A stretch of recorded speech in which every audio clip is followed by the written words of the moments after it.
It was a Tuesday night, not a Friday or weekend like you'd expect for something like this to go down. Nope, it had to be one of those quiet, midweek nights where everything seemed still, yet somehow my world came crashing down. I was sitting at the kitchen table, scrolling through my phone with a plate of half-eaten pasta sitting in front of me, cold and forgotten. Emily, my wife, was at another so-called work event. She'd been throwing that excuse around a lot lately, and while I wanted to believe her, things hadn't felt right for a while. Those so-called work events. They had become something else entirely. She'd come home late, wearing outfits that made it seem like she was going out for drinks at some trendy rooftop bar, not schmoozing clients over dinner. Her heels would clack against the hardwood floor at ridiculous hours of the night, and she'd slide into bed like nothing was wrong. No explanations. No guilt. Just Emily being Emily, and me sitting there like a fool, pretending not to notice. That night, though, it was different. It was 10 p.m., the kids were already asleep upstairs, and I was trying to ignore the gnawing feeling in my gut. Emily shot me a text, "Won't be home till late, don't wait up." Dismissive. Cold. Like I didn't even matter. I didn't bother replying. Just tossed my phone down and leaned back in the chair, letting the silence of the house wash over me. It was suffocating, that quiet. Then, my phone buzzed again. Only this time, it wasn't her. It was a text from Matt, one of my buddies. He sent me a screenshot from Instagram. My wife's Instagram. My stomach twisted as I opened it, and there she was. Not at a work event. Not anywhere near a client dinner. She was at a club. Not just any club either, the kind of place people go when they're looking for something they can't get at home. The video showed her laughing, smiling, her arm draped around some guy who sure as hell didn't work with her. I felt sick, but not surprised. I knew something was off. I guess I had just been waiting for the evidence to slap me in the face. There it was, in full color, and yet I couldn't even react. I just sat there, staring at the screen as this knot of anger and disgust twisted tighter in my chest. There was no point in calling her, I knew she wouldn't answer. So, I waited. Hours passed. The house was quiet, too quiet, like it was holding its breath along with me. Finally, at almost 3 a.m., I heard the front door creak open. She didn't even try to be quiet, stumbling in like she owned the place, keys clattering as they missed the table. The sound of her heels echoed down the hall, uneven and drunk. She barely noticed me as she fumbled with her phone, grinning like she'd just had the best night of her life. "Where were you?" I asked, my voice colder than I intended. She blinked at me, surprised to see me still awake. Her voice was slurred, carefree. "Oh, just out." "Out?" I echoed, standing up. "You're dressed like that, and you were just out." "Where exactly?" She laughed, brushing past me like I was nothing more than a speed bump in her night. I followed her down the hallway, my voice low but sharp. "Emily, where are the kids?" That stopped her. She froze for a second, then slowly turned around, confusion or maybe guilt flickering behind her eyes. "What do you mean?" she mumbled. "I mean our kids," I snapped, stepping closer. "They were here when you left." "They're not here now." She shrugged, like it was no big deal. "They're at my mom's." "I forgot to tell you." I felt my temper flare. "Forgot?" I repeated, my voice rising despite my efforts to stay calm. "You forgot to mention you dropped our kids off somewhere so you could go, get trashed and grind on some random guy at a club." She rolled her eyes, bored with the conversation already, and turned toward the stairs. "You're overreacting." My blood boiled. My kids were gone, my wife was a mess, and this was what she called overreacting. Overreacting. I spat, my voice trembling with disbelief and anger. "Our kids are gone, Emily. You didn't even bother to tell me where they were before you went out like that." I motioned to her ridiculous dress, her messy hair, her smudged makeup. She looked like a stranger standing there, and I hated it. She let out a dismissive laugh, brushing me off like I was the one losing my mind. "They're at my mom's. What's the big deal?" She tossed her hair over her shoulder, like she couldn't care less that she ditched our kids without a word and came home hours later smelling like vodka and sweat. I could feel something snapping inside me. This wasn't just another night out. This was everything unraveling in front of me. "You think I'm an idiot, don't you?" I asked quietly, stepping toward her. "Do you think I haven't noticed? The work events, the late nights, the girls' nights. You've been lying to me for months." She stared at me, her face blank for a second, like she was trying to decide how to play this. Then, she crossed her arms and said, colder than ever, "Oh please, you're paranoid. I'm allowed to have a life outside of you, you know." Her words cut deeper than they should have.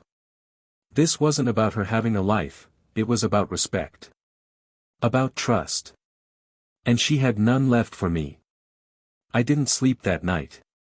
After Emily stumbled upstairs and locked herself in the bedroom, her drunken laughter echoing in my ears, I sat there, my mind spinning.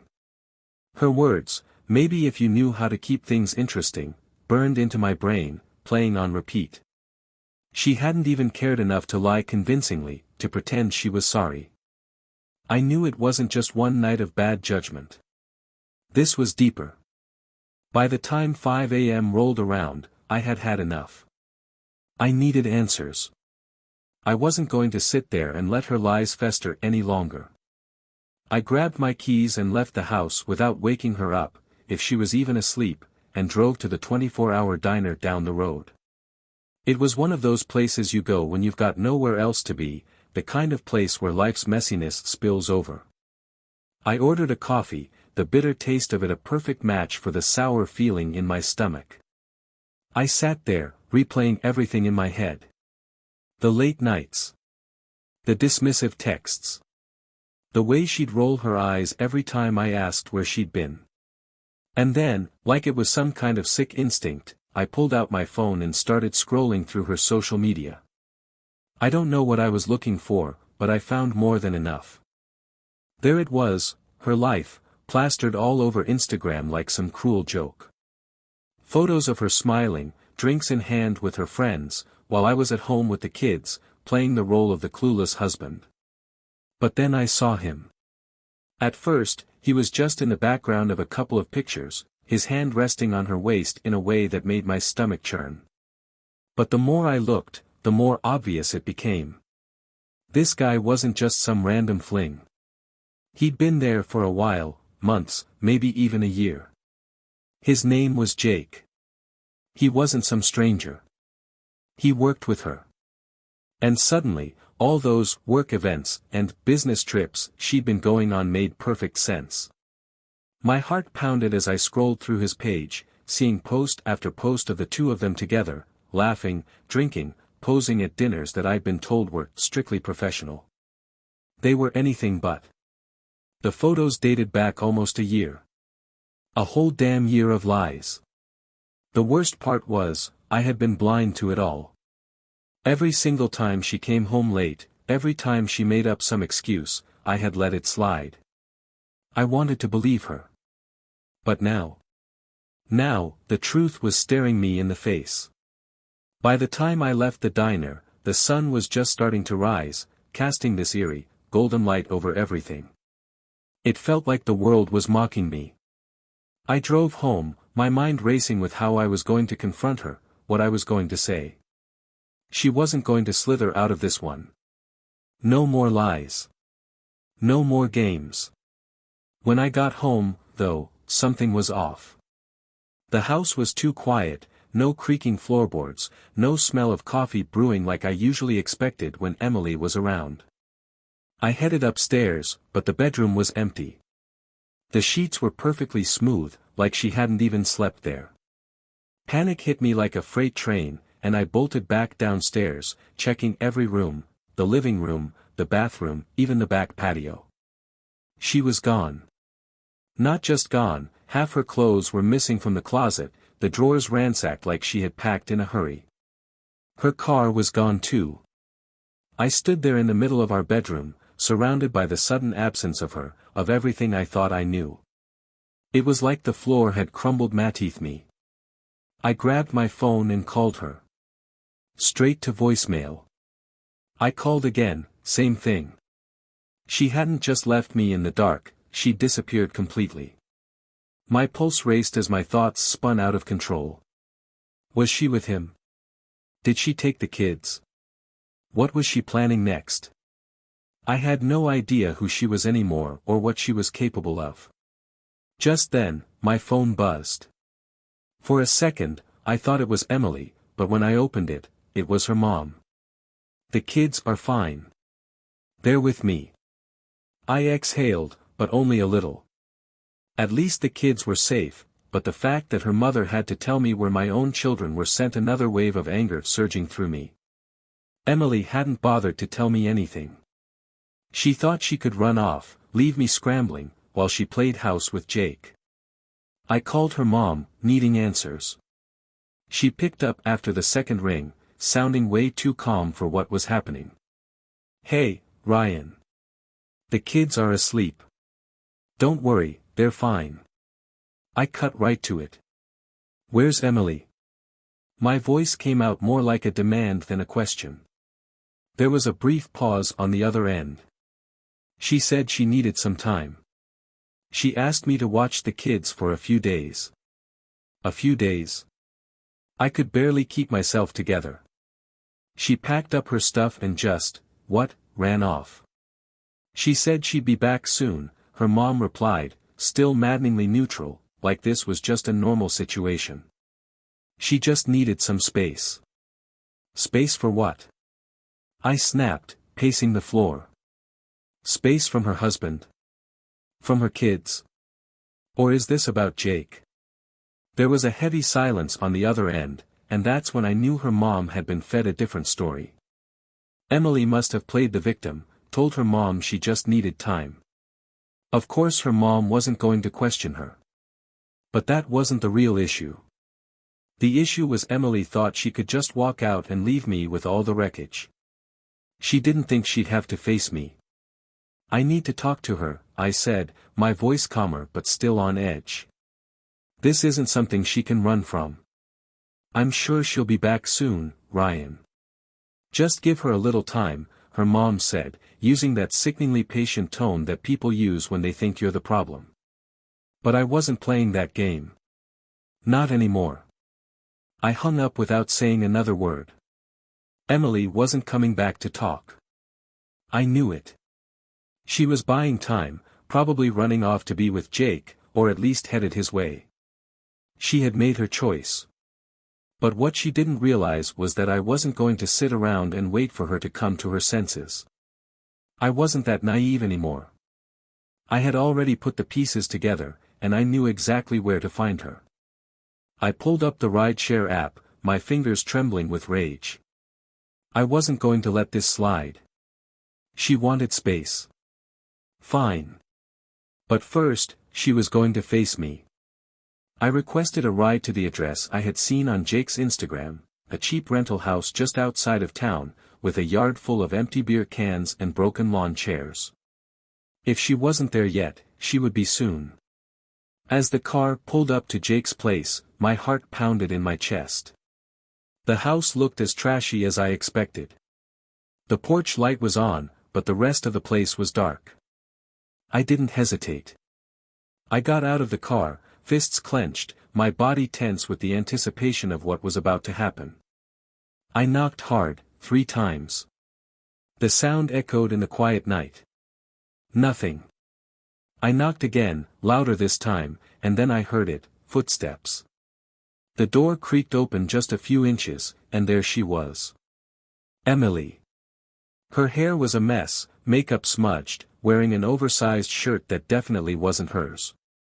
My stomach churned when I realized it was Jake's. Her eyes met mine, and for the first time, I saw real fear flash across her face. She hadn't expected me to find her. There she was, standing in the doorway, looking like she had just crawled out of someone else's life. Her hair was a mess, makeup smeared from what was clearly another wild night. And that shirt, it wasn't hers. No, it was his. Jake's. My stomach twisted, and a cold, bitter rage surged through me. She didn't say a word, just stared at me with wide eyes, frozen like a deer caught in headlights. For a second, I thought I saw a flicker of guilt. Maybe even fear. But then, just as quickly, her face hardened, slipping back into that smug, indifferent expression. "What are you doing here, Ryan?" she asked, her voice flat, like I was the one who didn't belong, like I was the one out of line. "Really?" I growled, stepping closer to the door. "You're asking me what I'm doing here? You disappear in the middle of the night, leave the kids without a word, and you're shacked up with him." I motioned toward the house behind her, my voice trembling with anger, "and you're asking me what I'm doing here?" She sighed, rolling her eyes, clearly already bored of the confrontation. "I told you I needed space." "Space?" I spat the word like it was poison. "Space from your husband, from your kids, so you could come here." She opened her mouth to give me some half-baked excuse, but I wasn't having it. I cut her off before she could get another word out. "Don't even try to spin this. I know. I know about him. About all of this. You're not fooling anyone anymore, Emily." For a moment, she just stood there, staring at me, and I could see her calculating, trying to decide whether to fight or fold. But before she could say anything, a voice called out from behind her. "Emily, who's at the door?" That voice. I didn't need to see him to know exactly who it was. Jake. The second I heard him, something inside me snapped. All the anger, the betrayal, the humiliation, it flooded to the surface, and I couldn't hold it back. I shoved the door open and stormed inside, pushing past Emily as she tried to stop me. "Ryan, wait," she yelled, grabbing at my arm, but I shrugged her off, my eyes already locked on the hallway where Jake was walking toward me, barefoot and wearing nothing but a pair of sweatpants. His hair was messy, and there was this smug, satisfied look on his face that made my blood boil. He had no fear, no shame. Just this arrogant smirk, like he knew exactly what he had taken from me and was enjoying every second of it. "Ryan, man, listen," he started, raising his hands like we were about to have a calm, rational conversation. But I wasn't here to talk. I lunged at him, shoving him hard against the wall. The impact rattled the cheap picture frames hanging there. "You think this is a joke?" I hissed, my voice low and furious, my hands trembling with the effort it took to stay in control. "You think you can just walk into my life, take everything, and there won't be any consequences?" Emily screamed from behind me, trying to pull me off him, but I wasn't listening. I slammed him against the wall again, my face inches from his. "You had the nerve to come into my house, my life, and act like none of it mattered." That smug look finally faded from his face, replaced by something closer to fear, but it wasn't enough, not for me. "Ryan, stop!" Emily shouted, finally managing to wedge herself between us, pushing me back with more strength than I thought she had. I stumbled, breathing hard, my fists still clenched so tight they were shaking. I wanted to tear the whole place apart, but then I saw her, standing there, shielding him. She wasn't protecting me. She was protecting him. That was it. The final nail in the coffin. "This is who you are now." I spat, glaring at her. "This is what you've chosen. Some loser who's going to drop you the second it gets complicated." "For what, Emily?" "For a cheap thrill." She didn't answer right away, just stared at me with that cold, empty gaze. Like none of this mattered. Like I didn't matter. And that's when I realized it, there was no coming back from this. The woman I had married, the mother of my kids, was gone. Maybe she'd been gone for a long time, but now it was crystal clear. I was standing in front of a stranger.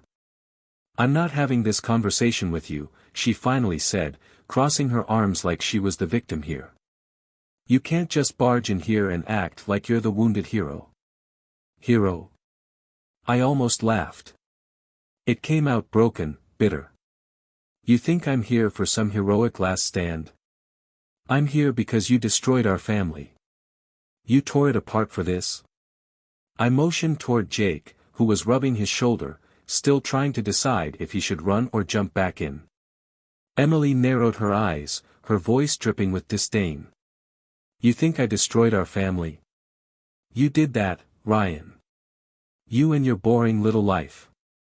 You think I was supposed to be happy sitting at home every night while you played the perfect dad? I could barely believe what I was hearing. That's what this is about. I yelled, my voice rising.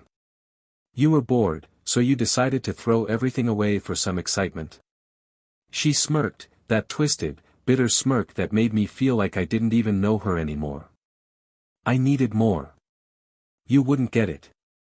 I felt the words hit me like a punch in the gut. You needed more. My voice cracked with the weight of it all. You have 2 kids, a husband who would have done anything for you, and that's not enough. Oh, don't start with the perfect husband crap, she snapped, rolling her eyes. You think just because you show up and play dad that it's enough? I don't owe you happiness. I needed to feel alive, not trapped in this dead-end life. Her words cut deeper than I could have imagined.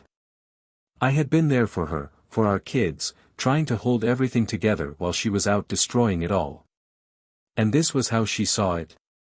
Like I was just some obstacle to her freedom. You're disgusting, I whispered, the words slipping out before I could stop them. You're the one who built this life with me. You made it. And now you're tearing it apart because you're not feeling alive. She shrugged, completely unfazed, like none of this mattered. I know what I want. I know what I deserve, and it's not this. That was it. The moment of clarity. Emily wasn't just cheating on me with Jake. She had been gone long before he came into the picture. Somewhere along the way, she had become someone who didn't care about anyone but herself. I looked between them, Emily with her cold, empty gaze, and Jake, standing there like this was all some big game. And something shifted inside me. I wasn't going to fight for this anymore. I wasn't going to fight for someone who didn't care whether I lived or died. I hope it was worth it, I said, my voice calm but hollow. All of this. I hope it was worth losing everything. She opened her mouth to say something, probably some sarcastic retort, but I didn't stay to hear it. I turned and walked out, slamming the door behind me. The cool night air hit me like a wave, but I didn't stop. I just kept walking, feeling the weight of it all lift, just a little. It wasn't relief, not yet, but it was something. I wasn't going to fight for Emily anymore. But I sure as hell was going to fight for myself. I walked away from that house feeling like I had been gutted, but there was a strange calm settling over me too. It was the kind of calm that comes when you finally accept the truth, no matter how painful it is. Emily wasn't coming back. And honestly, I didn't want her to. The woman I had loved, the woman I thought I had built a life with, she didn't exist anymore. Maybe she hadn't for a long time. By the time I got home, the adrenaline had worn off, leaving me drained. But my thoughts were sharp, clearer than they had been in weeks. There were still things that mattered, my kids, my life outside of her. Emily might have walked out on us, but I wasn't going to let her walk all over me. Not now. Not when it came to the kids.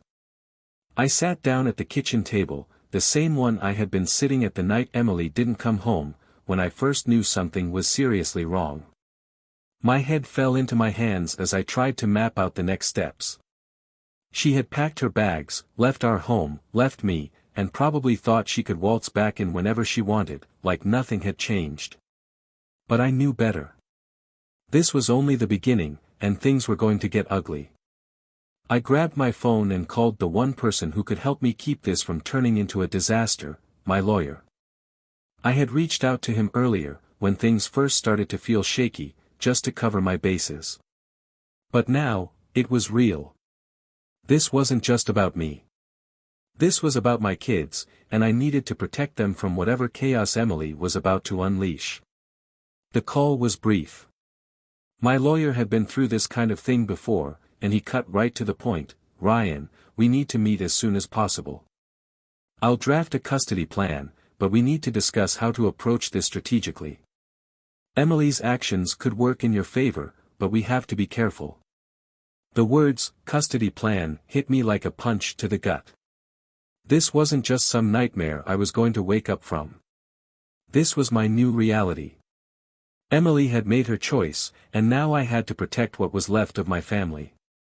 I had to make sure my kids didn't get dragged into the wreckage of her selfish decisions.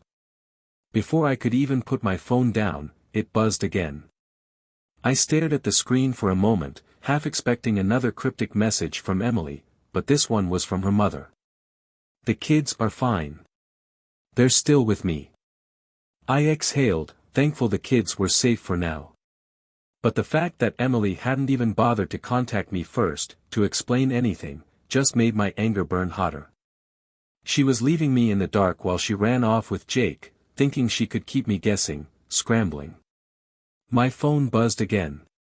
This time, it was Emily. "We need to talk." That was all she wrote. No apology, no explanation. Just a cold, simple demand. Typical. She wasn't going to offer anything unless it was on her terms. Part of me wanted to ignore her, leave her hanging the way she had left me hanging for months. But I knew I couldn't avoid her forever. Not with the kids involved. I needed to be the calm one. The rational one. Because she sure as hell wasn't going to be. I texted her back, keeping it short, "What's there to talk about? You made your choice." Her response came almost immediately, which surprised me. Usually, she would let things simmer for a while, just to keep control of the situation. "You're not taking the kids from me, Ryan. This isn't going to go the way you think." There it was. The real Emily, coming out swinging. She wasn't sorry. She wasn't even pretending to be. She was gearing up for a fight, and now it was clear what this was all about. She knew I was going to push for custody, and she was getting ready to go to war over it. My fingers hovered over the screen, shaking with the urge to unleash everything I had bottled up. But I stopped myself. That wasn't going to help. Not now. I had to be smarter than that. I had to protect myself and the kids from whatever chaos she was going to bring. I took a deep breath and typed, "You left. This is on you." I hit send, and before I could even put my phone down, another message popped up. "I left because of you. You're suffocating. You made me feel like I was dying in that house. And now you think you can cut me out of my kids' lives? Not happening." I stared at the screen, knowing there was no point in arguing with her. She had rewritten the entire story in her head, made herself the victim. There was no reasoning with her, no point in trying to make her see sense. Instead, I sent everything to my lawyer, every text, every email, every piece of evidence that showed who Emily had become. She might have thought she could control the narrative, but I wasn't going to let her. This wasn't just about what Emily wanted anymore. This was about protecting the people who mattered most. As I sat there, going over the custody plan with my lawyer in my mind, my phone buzzed again. This time, it wasn't Emily. It was Matt, the same friend who had sent me that Instagram video that started all of this. "Dude, I don't know if you're ready for this, but I think you need to see it." Attached to the message was another screenshot. My heart sank. I opened it, bracing myself for whatever fresh hell was about to unfold. It was another picture. Jake and Emily, together again, smiling like they didn't have a care in the world. The caption? "Free at last." I stared at it for what felt like hours, the words burning into my mind. They didn't care. No shame. No remorse. Just two selfish people flaunting their new life like the one they had just destroyed didn't matter. But if Emily thought she could just walk away and still have a claim over our family, she was dead wrong. I knew she would come for the kids, and I had to be ready. I wasn't going to let her take what little was left after everything she had already destroyed. I spent the next few days preparing, meeting with my lawyer, laying everything out. The nights Emily disappeared, the neglect, the drinking. I wasn't going to let her twist this into some story where she came out looking like the victim. Emily was always good at that, playing the innocent, making people feel sorry for her. But not this time. This time, she had pushed too far. My lawyer had one question: do you have proof of her behavior? I've got photos, texts, social media posts, I said, my voice flat. Her own mom told me she's been leaving the kids with her for days without even telling me. He nodded, satisfied. Good. Keep everything. Every text, every post, every voicemail. We're going to need as much evidence as possible. Custody battles can get messy, and judges don't like taking kids away from their mother unless there's clear evidence she's unfit. That word, unfit, stuck with me. I didn't want to be the guy fighting to prove his wife was unfit. But what other choice did I have? Emily had abandoned our family. She traded our life for a fling, and now she was treating our kids like afterthoughts. I wasn't going to let her drag them down with her. The courtroom was colder than I expected, not physically, but in the way everything felt clinical, detached.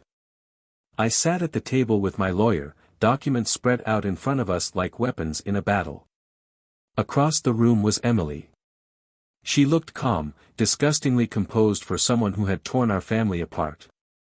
Jake wasn't there, but his presence lingered like a bad smell. He didn't need to show up for me to know how deep this betrayal ran. Emily sat next to her lawyer, whispering and nodding like she was planning a quick, clean victory. She probably thought this was going to be simple, that she'd flash her innocent smile, and walk out with joint custody, like she hadn't abandoned everything. But she didn't understand what this was. She didn't get that this wasn't about what she wanted anymore. This was about the kids. And I wasn't going to let her destroy them like she destroyed us. The judge called us to order, and suddenly, everything became real. No more shouting matches.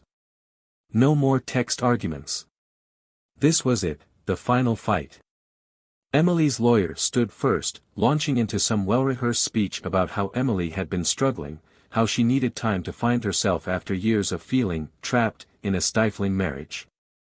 He painted her like the victim of a life she never wanted, playing up her emotional distress like it somehow justified her actions. He finished by saying, despite her challenges, Ms. Dawson has always been a devoted mother. She believes that joint custody would provide the best environment for the children, allowing them to maintain a relationship with both parents. Emily gave a small nod, playing the part of the misunderstood woman who just needed to be free. I could see their strategy: twist her actions into some kind of emotional rebirth.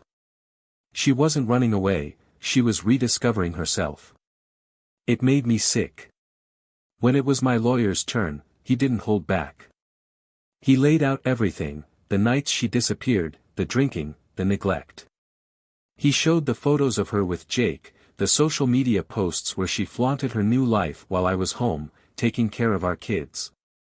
The evidence was undeniable. But as each point was presented, I couldn't help but feel a gnawing doubt. Courts favored mothers. No matter how many facts we threw out, there was always a chance the judge would see her as the sympathetic one. Emily's lawyer fought back, of course. He argued that everyone makes mistakes, that Emily's actions were a result of emotional challenges, not a lack of love for her children. He suggested that cutting her out of their lives would be more damaging than the mistakes she had made. And then, it was my turn to speak. I stood up, my heart pounding in my chest. I had prepared for this moment, but standing there in front of the judge, it all felt so raw. This wasn't just about facts anymore. This was about me, my kids, and the truth about who Emily had become. I'm not here to punish Emily, I began, my voice low but steady. I'm not here to paint her as the villain. But the reality is, she walked out on us. She made a choice to leave her family behind, and in doing so, she neglected the people who depended on her. Our kids. I paused, glancing at Emily. She sat there, staring blankly, but I saw a flicker in her eyes, anger, maybe. Fear. It didn't matter. I've been there for our kids every day. I've provided stability for them while Emily was out living her new life. I'm not saying she doesn't deserve a second chance, I continued, my voice growing stronger, but this isn't about second chances. This is about what's best for our kids. They need stability. They need someone who's going to be there for them. Not someone who disappears for days without a word. I felt the room shift. The judge was listening. I had their attention. I love my kids. I've been there for them, and I will continue to be there. But Emily, she's proven that she can't provide that same stability. She's chasing something else, and I can't let my children be part of that chaos. I sat down, my heart still racing. I didn't look at Emily. I didn't need to. I had said what needed to be said. Now, it was out of my hands. The judge asked a few more questions, technical ones about our living arrangements and finances.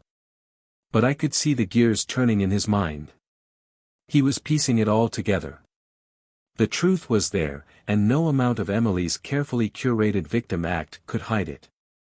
Finally, after what felt like hours, the judge spoke. In cases like these, the court's priority is the well-being of the children. Based on the evidence presented, it is clear that Mr. Dawson has been the primary caregiver, providing stability and consistency in the children's lives over the past several months. I held my breath, every muscle in my body tensing. With that in mind, I am awarding full custody to Mr. Dawson. The words hung in the air, surreal. I had won. I had actually won. Relief washed over me, but I kept my face calm. This wasn't about gloating. This was about protecting my kids. Emily shot up from her chair, her face twisted in anger. This isn't fair, she shrieked, her voice sharp and panicked. You can't just take them from me. The judge didn't flinch.